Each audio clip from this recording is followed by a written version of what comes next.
আজকের ভিডিওটা খুবই স্পেশাল হতে চলেছে, ভিডিওটা দেখলেই বুঝতে পারবেন। তো ভোরবেলাতেই আমরা স্টেশনে পৌঁছে গেছিলাম। ট্রেন ছাড়তে ছাড়তে সকাল হয়ে গিয়েছিল। এই যে সূর্যোদয় দেখে নিলাম ট্রেন থেকেই। তারপর ট্রেনের মধ্যে আমরা হালকা ব্রেকফাস্ট করে নিয়েছিলাম। তারপর কথা বলতে বলতে এই ট্রেনের আশেপাশের ভিউ দেখতে দেখতে আমরা পৌঁছে গেছিলাম মাইসোর জাংশনে। তারপর আমরা সাবওয়ের মধ্য দিয়ে গিয়েছিলাম। এই সাবওয়ের দুপাশের দেওয়ালে বিভিন্ন ধরনের চিত্র আঁকা ছিল, যেগুলো দেখতে খুবই আকর্ষণীয় ছিল।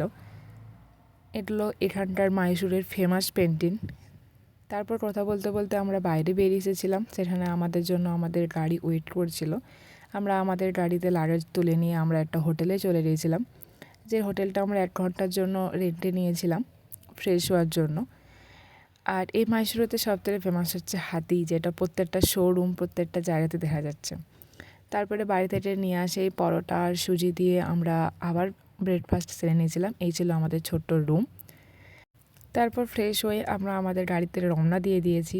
আর এই দুপাশের রাধাচূড়া বা কৃষ্ণচূড়া দেখতে এত সুন্দর লাগছিল। এই লাল ফুলটা মনে হয় রাধাচূড়া, আমি যদি ভুল হয়ে থাকি আপনারা কমেন্টে জানাবেন। পুরো রাস্তাটায় এমন সুন্দর ভিউ ছিল। তারপর কথা বলতে বলতে আমরা জঙ্গলে চলে এসেছিলাম। আর এই জঙ্গলে আমি প্রথমবারের জন্য বন্য হরিণ দেখলাম, যেগুলো ছিল খুবই শান্ত আর খুবই মজাদার লাগছিল। তারপর মাঝপথে আমরা ব্রেড নিয়েছিলাম, যেখানে আমরা নিয়েছিলাম একটা ডাবের জল। এই গরমের ডাবের জলটাই সত্যি খুব ভালো লাগছিলো। তারপরে হোটেলে পৌঁছে গিয়েছিলাম, যেখানে আমরা আমাদের লাঞ্চ সেরে নিয়েছিলাম। দেখা হচ্ছে পরের ভিডিও।